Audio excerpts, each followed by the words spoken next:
रूस और यूक्रेन के बीच भीषण युद्ध लगातार जारी है। रूस यूक्रेन पर लगातार मिसाइलों और टैंकों के गोलों से हमला कर रहा है।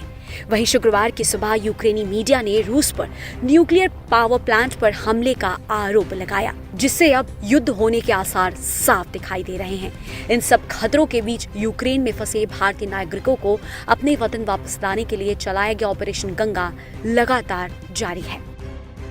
भारत सरकार के ऑपरेशन गंगा के तहत यूक्रेन से भारतीय छात्रों को लेकर बुखारेस्ट से इंडियन एयरफोर्स का विमान C-17 ग्लोब मास्टर शुक्रवार सुबह करीब 6 बजे गाजियाबाद के हिंडन एयरबेस पर उतरा। गाजियाबाद के डीएम राकेश कुमार ने मीडिया को बताया कि अब तक 2500 से ज्यादा छात्रों को सकुशल उनके घरों तक पहुंचाया गया है। इसमें जो हमारे गाजियाबाद के बच्चे हैं, उन गाजियाबाद के बच्चों को यदि उनके लोकल गार्जियन लेने आ रहे हैं तो उनके लोकल गार्जियन को भी हैंडओवर करा रहे हैं, और जो बच्चे अलग अलग डिस्ट्रिक्ट्स के हैं यूपी के, उनको हम यूपी भवन ले जाते हैं और यूपी भवन में उनको प्रॉपर ट्रीटमेंट दे करके उनको लंच वगैरह कराने के बाद तब उनको विभिन्न वाहनों से विशेष तौर पर इनोवा अरेंज की गई है, और इनोवा के माध्यम में, और जो बच्चे दूर के हैं वह अगर कनेक्टिंग फ्लाइट लेके जाना चाहते हैं तो उसकी भी सुविधा प्रोवाइड कराई जा रही है। एयरपोर्ट पे रेलवे ने भी व्यवस्था कर रखी है, फ्री टिकट भी प्रोवाइड कराया जा रहा है। जो बच्चे बाई ट्रेन भी जाना चाहते हैं वो फ्री टिकट रेलवे उनको प्रोवाइड कर रही है और वो अपने डेस्टिनेशन पर पहुंच सकते हैं। अब तक कितने बच्चों को आप लोग इस तरह से पहुंचा चुके हैं? अभी तक यहाँ हमारे करीब 12 फ्लाइट्स आ चुकी हैं, और 12 फ्लाइट्स में लगभग 200 से लेकर के 220-25 के बीच में बच्चे हैं। तो इस तरह से करीब 28,000 के आसपास बच्चे तो हिंडन एयरपोर्ट से जा चुके हैं। और इसके अलावा जो हमारा इंदिरा गांधी इंटरनेशनल एयरपोर्ट है, वहाँ भी जो हमारी फ्लाइट्स हैं उसमें भी हमारे बच्चे आ रहे हैं। रूसी राष्ट्रपति पुतिन ने गुरुवार को यूक्रेनी सेना पर आम लोगों को मानव ढाल के रूप में इस्तेमाल करने का सनसनीखेज आरोप लगाया। पुतिन ने दावा किया कि यूक्रेनी सेना ने 3000 भारतीय छात्रों को बंधक बना लिया है और उन्हें निकलने नहीं दिया जा रहा है, जबकि रूसी सैनिक विदेशियों को निकालने में मदद कर रहे हैं। दरअसल यूक्रेन में फंसे भारतीय छात्रों को भारत लाने के लिए सरकार की ओर से ऑपरेशन गंगा चलाया गया है, जिसके तहत दिल्ली मुंबई के साथ गाजियाबाद के हिंडन बेस पर रोमानिया और हंगरी से भारतीय नागरिकों को लेकर लगातार फ्लाइट पहुंच रही है। अकेले हिंडन एयरबेस पर अब तक 8 फ्लाइट की मदद से 1218 भारतीयों को एयरलिफ्ट किया जा चुका है।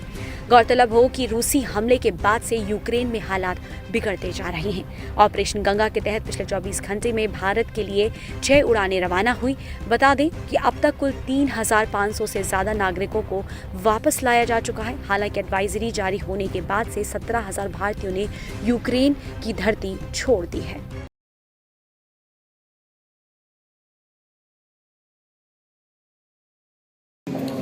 झारखंड प्रभारी अविनाश पांडे हैं मेरे साथ, उनसे बात करते हैं। आपने 100 दिन का रोड मैप बनाया है सर, किस तरीके से 100 दिनों तक झारखंड में क्या कुछ करने जा रहे हैं? देखिए, ये 100 दिन का रोड मैप जो है ये संगठन के सशक्तिकरण, संगठन में बेहतर संवाद और 2024 के चुनाव में पार्टी की भूमिका को लेकर एक मजबूती प्रदान करने के लिए जो कार्यक्रम है, उसके तहत जैसे मैंने कहा ये 5 क्षेत्रीय जो प्रमंडलीय प्रतिनिधि सम्मेलन है, ये पिछले 3 दिनों जो चिंतन शिविर हुआ, उस चिंतन शिविर में जो सार निकल कर आया, जो दिशा निर्देश मिला, उसको अमल करने के लिए बेहतरी के साथ में कैसे हम कम्युनिकेट कर सकते हैं, उसको लेकर हमने हमारे ये कार्यक्रम है। और साथ ही साथ जो सदस्यता अभियान, जो कि बहुत ही महत्वपूर्ण विषय है, सदस्यता अभियान, जिसको लेकर 31 मार्च से पूर्व एक रिकॉर्ड मेंबरशिप का लक्ष्य हमने रखा हुआ है झारखंड में। और मुझे पूरी उम्मीद है कि पार्टी का हर एक कार्यकर्ता, हर एक इकाई, हर एक फ्रंटल ऑर्गेनाइजेशन, अग्रिम संगठन और हमारे डिपार्टमेंट सेल्स का पदाधिकारी इस सदस्यता अभियान को गंभीरता से लेकर और अपने लक्ष्य को पूरा करेगा, ताकि एक रिकॉर्ड मेंबरशिप पूरे हिंदुस्तान के अंदर में हम माननीय राहुल गांधी के नेतृत्व में कर सकें। आपने चिंतन शिविर का जिक्र किया, ऐसा है चिंतन शिविर राजस्थान में, गुजरात में बजट सेशन से पहले हुआ और झारखंड में भी बजट सेशन से पहले हुआ। तो बजट जो आया उसमें राजस्थान का जो बजट आया और झारखंड का बजट आया, क्योंकि आप राजस्थान से भी जुड़े हुए हैं, ऐसे में दोनों बजट को आप कैसे कंपेयर करते हैं? कौन से स्टेट का जो बजट है बेहतर देखते हैं? देखिए, राजस्थान का बजट की मैंने पहले ही मुबारकबाद दी है माननीय मुख्यमंत्री जी को कि बहुत ही अच्छा और सकारात्मक बजट ने एक ऐतिहासिक बजट पेश किया। बहुत अच्छी सुविधाएं और मौके राजस्थान के लोगों को, युवाओं को और हमारे जो पूर्व कर्मचारी हैं उनकी पेंशन को लेकर भी बहुत अच्छा, बहुत ही स्वागत योग्य निर्णय हमने लिया है। झारखंड एक अलग परिप्रेक्ष्य में यहाँ का बजट पेश किया गया। झारखंड में ये गठबंधन की सरकार है और उसके चलते हुए मैं मुबारकबाद देना चाहूँगा माननीय मुख्यमंत्री जी और हमारे कांग्रेस के सभी सम्मानीय मंत्रियों को कि एक सर्वसमावेशी और एक विकासशील प्रदेश के लिए जो बजट होना चाहिए और विशेष रूप से कोरोना जैसी महामारी के बाद जो एक पूरे प्रदेश के अंदर में एक धीमी गति आई थी विकास में और अनेक स्वास्थ्य को लेकर, स्वास्थ्य की व्यवस्था को लेकर जो चिंताएं थी, उन सभी चिंताओं का पूरा ध्यान इस बजट में रखा गया है और बेहतर स्वास्थ्य के लिए बेहतर योजनाएं को चलते हुए राशियों का भी प्रावधान किया गया है।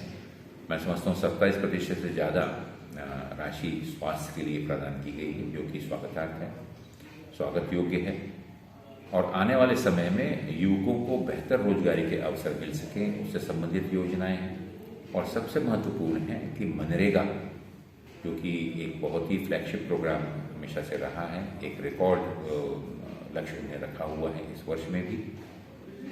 और साथ ही साथ मैं कहना चाहूँगा कि इन सब विषयों को लेते हुए किसानों के लिए बहुत अच्छी योजनाएं इसमें दी गई हैं। चाहे 100 गाँव को चुना गया है जहाँ पर एक मॉडल गांव बना सकें किसानों के लिए,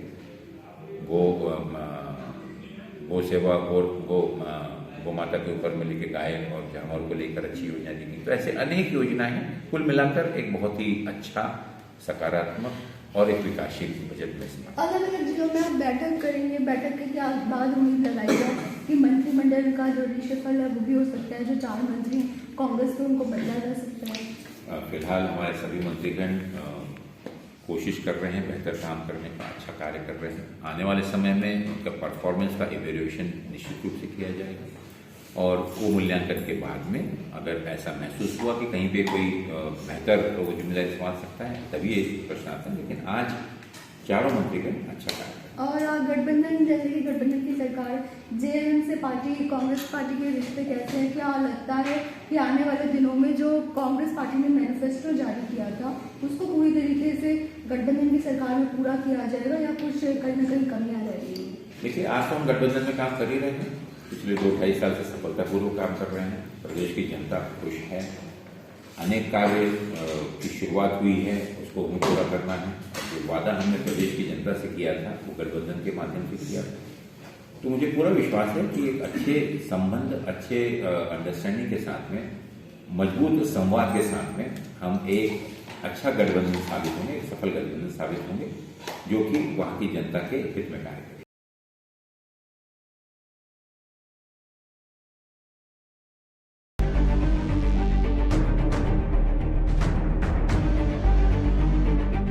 रूस और यूक्रेन के बीच महायुद्ध लगातार जारी है और ये युद्ध दिन प्रतिदिन विकराल रूप लेता जा रहा है।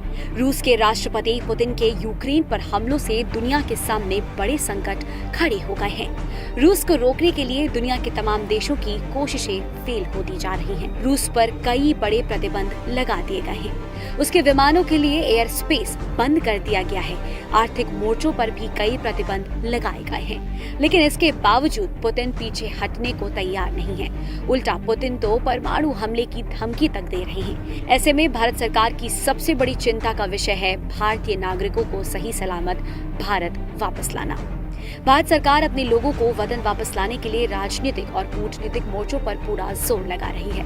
प्रधानमंत्री मोदी भी अब हर दिन हाई लेवल मीटिंग कर हर दिन का अपडेट्स ले रहे हैं। वहीं ऑपरेशन गंगा के तहत भारतीयों को लाने के मिशन में भी काफी तेजी लाई गई है। इसी कड़ी में रोमानिया से भी कई फ्लाइट्स भारत आ चुकी हैं। अपनी मिट्टी पर भारतीय नागरिक के पांव पड़ते ही वहां मौजूद सभी लोगों में खुशी की लहर दौड़ पड़ी। अपने बच्चों की सही सलामत वापसी की दुआ मांगते हुए उनके अभिभावक सुबह से ही एयरपोर्ट पर उनका इंतजार कर रहे थे और जैसे ही उन्होंने अपने बच्चों को एयरपोर्ट से बाहर आते देखा, उनकी आंखें भर गईं। अभिभावकों ने अपने बच्चों के स्वागत के लिए तरह तरह के इंतजाम पहले से ही कर रखे थे। किसी ने अपने बच्चे का स्वागत ढोल नगाड़ों के साथ किया तो किसी ने फूल माला पहनाकर अपने लाल को गले से लगा लिया, किसी ने नोटों का हार पहनाकर और केक कटवाकर स्वागत किया तो किसी अभिभावक ने तिलक लगाकर इस युद्ध की घड़ी में राहत की सांस ली। वहीं भारत लौटे छात्रों से जब यूक्रेन में अभी के हालातों के बारे में पूछा गया तो यकीन मानिए हमारे माथे पर भी चिंता की लकीरें आ गई। एक छात्र ने बताया कि कैसे वहां हर घंटे हमलों के अलर्ट को लेकर सायरन बजता था, जिसके बाद उन्हें बंकरों में छिपने को मजबूर होना पड़ता था। जब ऐसे वॉर के हालात बनते हैं तो वहाँ पे ऐसे सायरन बजते हैं, तो वहाँ पे हमने 3 दिन तक मैं वहीं पे ही रहा था विनित्सिया में। जब सायरन बजता था हम बंकर में चले जाते थे और बंकर में जब मतलब वहाँ पे फिर एक और अलार्म बजता था जिससे पता चलता था कि वापस हम आ सकते हैं घर पे।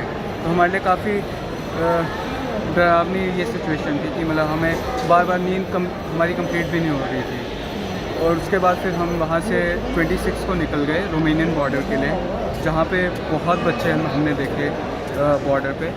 और साथ में वहाँ पे हमें दो दिन लगे रोमेनियन बॉर्डर निकलने के लिए क्योंकि बच्चे बहुत हैं वहाँ पे।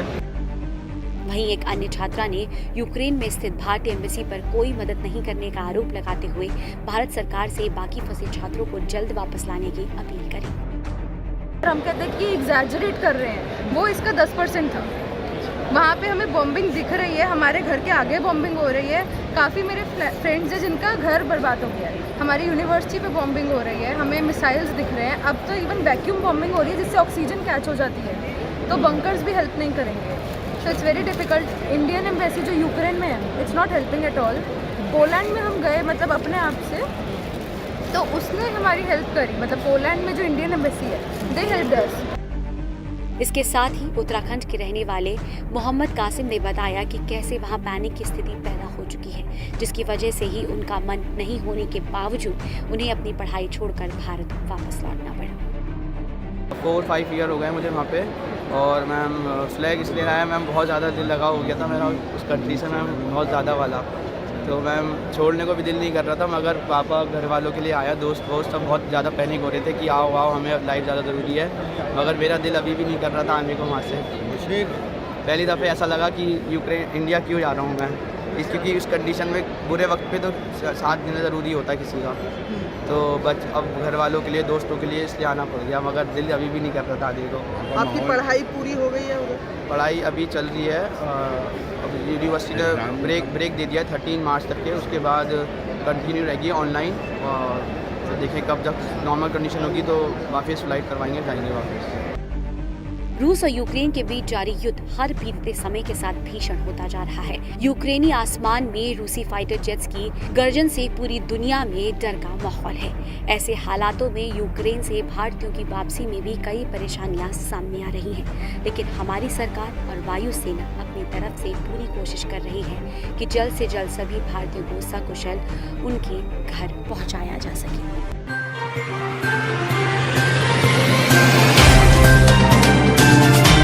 Subscribe now and press the bell icon. Never miss an update.